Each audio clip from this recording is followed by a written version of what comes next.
وجود اور کوئی نسب بھی ثابت نہیں، اس کا یہ جو من پھرتا ہے یہ 1 سال کے اندر 25 مکان سے سفید چھوڑ کے بھاگا ہے۔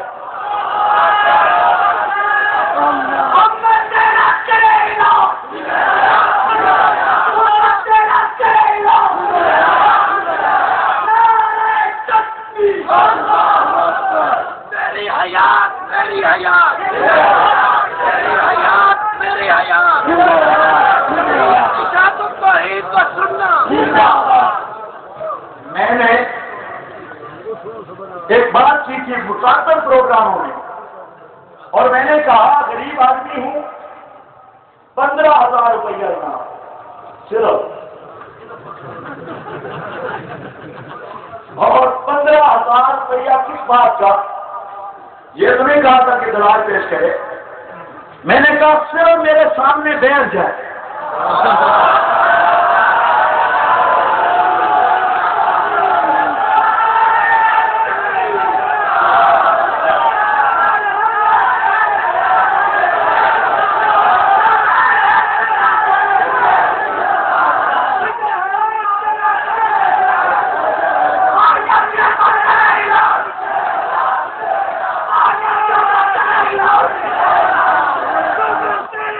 سامنے آئے 15,000 مناظرہ کرے تو 1 لاکھ روپیہ دینا۔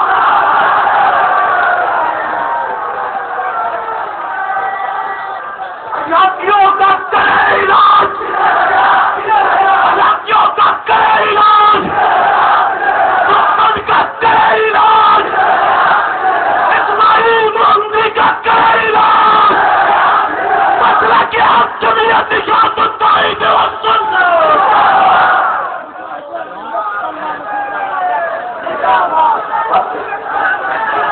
نصر اللہ خان راشد،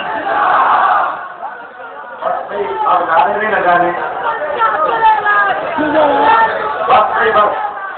بس۔ اچھا اب اگر آپ نے نعرے لگائے تو میں ابھی بات کر لوں، اس کے 2-4 باتیں سنو۔ اب نعرے نہیں لگانے، قائدین تشریف رکھتے ہیں، یہ نامناسب بات ہے۔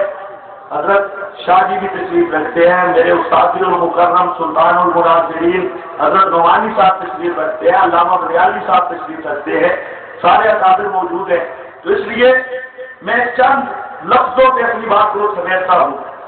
میں نے بنیاد بتائی، بنیاد رب کی کتاب ہے، اور معنی کتاب اللہ کا اور سنت محمد الرسول اللہ کا، جو میرے نبی کے صحابہ نے سمجھا، صحابہ کرام نے پیش کیا، وہ ہماری بنیاد ہے۔ اور اس بنیاد سے ٹکرانا یہ کوئی آسان کام نہیں۔ اپنے اکیلے سٹیجوں پہ چیلنج کر کے پھر بھاگ جانا اور پھر سیڑھیاں بیچنا اور ادھر ادھر پروپیگنڈا کرنا، یہ کام آسان ہے۔ کتاب و سنت کے دلائل کے ساتھ ٹکرانا مشکل ہے۔ ایک طریقہ اپنایا ہے، اور وہ پروپیگنڈا مہم جو کسی زمانہ میں رضا خانی مچایا کرتے تھے، جس طرح ہم نے کہا بھائی اذان کے آگے پیچھے درود پڑھنا میرے محبوب سے ثابت نہیں، صحابہ کرام سے ثابت نہیں، اس لیے اس کو عبادت سمجھنا، اس کا انتظام کرنا یہ شریعت میں تحریف اور اضافہ ہے۔ رضا خانیوں نے جواب کیا دیا، یہ درود کے ممکن انکار کس کا کیا تھا؟ ان کے اپنے اضافے کا، ان کی تحریف کا، الٹا ہمیں الزام کیا دیا یہ درود کے منکر ہیں۔ ہم نے کہا ہمارے امام اعظم نے کہا ہے کہ جو ذکر ملتا ہے یہ درست نہیں ہے۔ اللہ کی ذات اور اللہ کا ذکر وہ دل میں بھی ہو سکتا ہے، آہستہ بھی ہو سکتا ہے، اس کے ساتھ شور کرنا یہ ثابت نہیں ہے، اس لیے یہ درست نہیں۔ انہوں نے ہمیں کیا کہا؟ یہ ذکر کے منکر ہے۔ اب اصل بات عوام کو دھوکے میں رکھنے کے لیے قدر کیا، اور بجائے اس کے اپنی بدعت کی اصلاح کرتے انہوں نے الٹا ہمیں الزام دے دیا۔ کسی نے کہا درود کا منکر، کسی نے کہا ذکر کا منکر، اور جب میرے محبوب کی بشریت کی بات آئی انہوں نے تانا دیا، دیکھو جی جو بندی نبیوں بشر آتے ہیں کہ بشر کہنا تو ہی کرتے ہوئے انہوں نے سوال کیا، دیکھو جی یہ آخر اللہ کے نبی سے موت آئی، کہ موت کا لفظ کیا ہے؟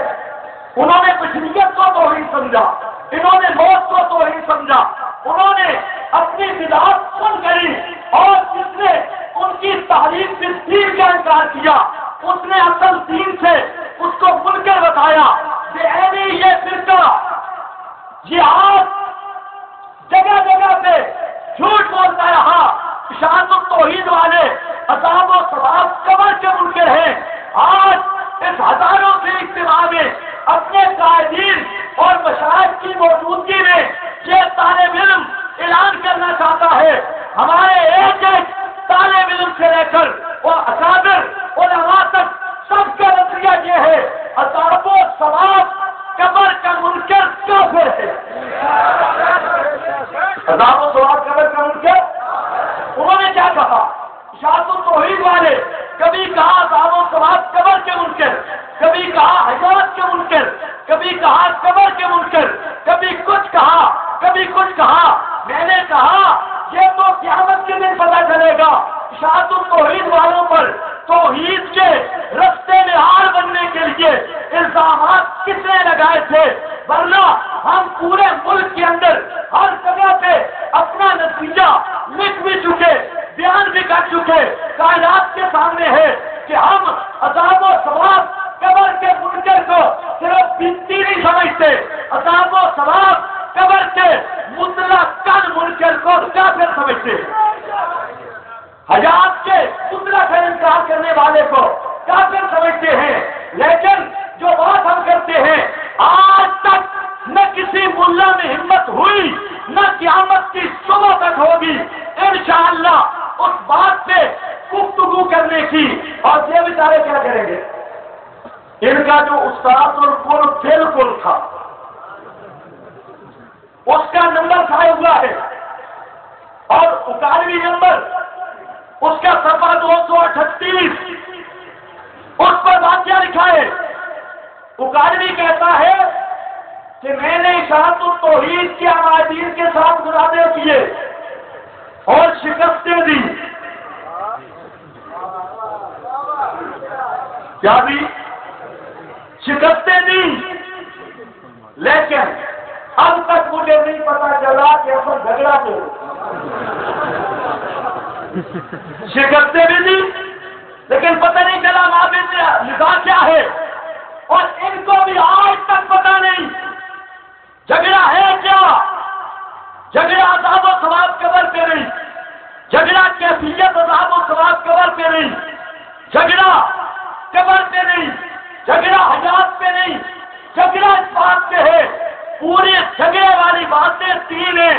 سب سے پہلی بات اشاعت التوحید و سنہ والے کہتے ہیں ہر فرد بشر پہ موت برحق ہے، اور موت کا مطلب یہ ہے روح بدن سے جدا ہو جائے، اور موت کے بعد نمبر 2 قیامت تک وہ روح اس بدن کے اندر نہیں آ سکتی، اور نمبر 3 جس پر موت آ جائے وہ دنیا والوں کا کلام عادتاً نہیں سن سکتا۔ یہ 3 باتیں ہیں، اور اس کے مد مقابل اب وقت نہیں، پہلی بات جو کہ خروج روح والی ہر انسان کی موت بصورت خروج روح ہے، اس فرقہ کے 4 عقیدے ہیں، اور دوسرا اعادہ میں اس فرقہ کے 18 عقیدے ہیں، اور سوا میں اس فرقہ کے 14 عقیدے ہیں، جنہیں اب تک نہیں پتا چلا۔ تو اب کیا کر رہا تھا؟ ہماری بنیاد چاہے شیعت اور رافضیت ہو تو سب سے پہلی بنیاد رب کی کتاب ہے، اور کتاب کا وہ مفہوم جو میرے نبی کے صحابہ نے پیش کیا۔ اب میرا 2 مثالیں، لا تقولوا لمن يقتل في سبيل الله اموات لا تحسبن الذين قتلوا في سبيل الله۔ دونوں ایسے میں بھی پڑھتا ہوں، وہ بھی پڑھتے ہیں۔ اب تیرا خیال کرنا، میرا دعویٰ یہ ہے کہ ان 2 آیتوں کا مطلب اور حیات شہداء کا مطلب یہ ہے کہ شہداء کی ارواح جنت میں ہوتی ہے، ان کی ارواح اس سجدے انسری میں نہیں ہوتی، اور اس کے مقابل ماسٹر کا نتیجہ یہ ہے اس اکادمی کے خرافات پوچھے بتلاتے ہیں. اور ہدایت الحیران عبدالشکور صاحب ترمذی کی کتاب پوچھے بتاتی ہے قطر چونکے جسم ہوئے تھے تو اگر روح جسم میں نہیں تو پھر اس آیت کی تکذیب ہے. اس لیے قطر چونکے جسم ہوئے زندہ بھی جسم ہے لہذا روحیں جسم میں موجود ہیں. اب جگہ یہ چلا ایسے وہ بھی بچتا ہے ایسے میں بھی بچتا ہوں. میں کہتا ہوں ان دونوں ایتوں کا معنی یہ ہے مطلب یہ ہے شہداء کی حیات کی تشریح یہ ہے ارواح شہداء جنت میں ہوتی ہیں وہ کہتا ہے بدر میں ہوتی ہیں. میں کہتا ہوں ان دونوں ایتوں کا معنی میں اپنے محبوب کے 35 صحابہ سے پیش کروں گا. 35 صحابہ کرام جن میں حضرت عبداللہ بن مسعود بھی ہیں حضرت عبداللہ بن عباس بھی ہیں جن میں ام المومنین سیدہ طاہرہ بھی ہیں جن میں حضرت انس بھی ہیں جن میں ام حارثہ بھی ہیں. اور اس میں لمبی بات ہوگی عبداللہ بن عمر بھی ہیں عبداللہ بن عمر بن عاص بھی ہیں. میرے نبی کے 35 صحابہ بیان کرتے ہیں. ان ایتوں کا مطلب یہ ہے کہ شہید کی روح جنت میں ہوتی ہے. اب اس کے مقابلہ میں ہم کہتے ہیں انہی آیات کے تحت صرف ایک صحابی یہ ہزاروں نہیں بلکہ لاکھوں کا اجتماع ہے. اور اس میں برملا چیلنج کروں گا اگر کسی ملا میں ہمت ہو جرأت ہو انہی آیات کا معنی ایک صحابی سے نہ مل سکے تابعی سے یہ پیش کر دے کہ ارواح شہداء حیات شہداء کا مطلب یہ ہے کہ ارواح شہداء اس بدر میں ہوتی ہیں. کعبہ کے رب کی قسم اس کا مطلب بھی قبول کروں گا ساری زندگی کے لیے اس کی غلامی بھی قبول کروں گا. لیکن ایک صحابی بھی پیش نہیں کیا جا سکتا. میری بنیاد رب کا قرآن اور قرآن کا معنی نبی کے صحابہ نے پیش کیا اور ایک نہیں 35 صحابہ نے. نمبر 2 اِنَّا کَلَا تُسْمِعُ الْمَوْتَىٰ 1 فَإِنَّا کَلَا تُسْمِعُ الْمَوْتَىٰ 2 مَا أَنْتَ بِمُسْمِعٍ مَّن فِي الْقُبُورِ 3. ان 3 ایتوں کا معنی میرے محبوب کے گھر سے لے ہوا اور سیدہ طاہرہ نے کیا جن کی ذکاہت جن کی تطہیر میرے رب نے عرشوں سے بھیجی ہے. انہوں نے یہ معنی کیا ان 3 ایتوں کا معنی جس پر موت آ جائے وہ دنیا والوں کا کوئی کلام نہیں سن سکتا. اور ام المومنین نے فرمایا کیف یقول رسول اللہ صلی اللہ علیہ وسلم اور کائنات کے لوگوں ہو سکتا ہے کوئی مولوی کوئی پیر کوئی روایت لے کے آئے میری ماں نے پہلے ہی فیصلہ کر دیا.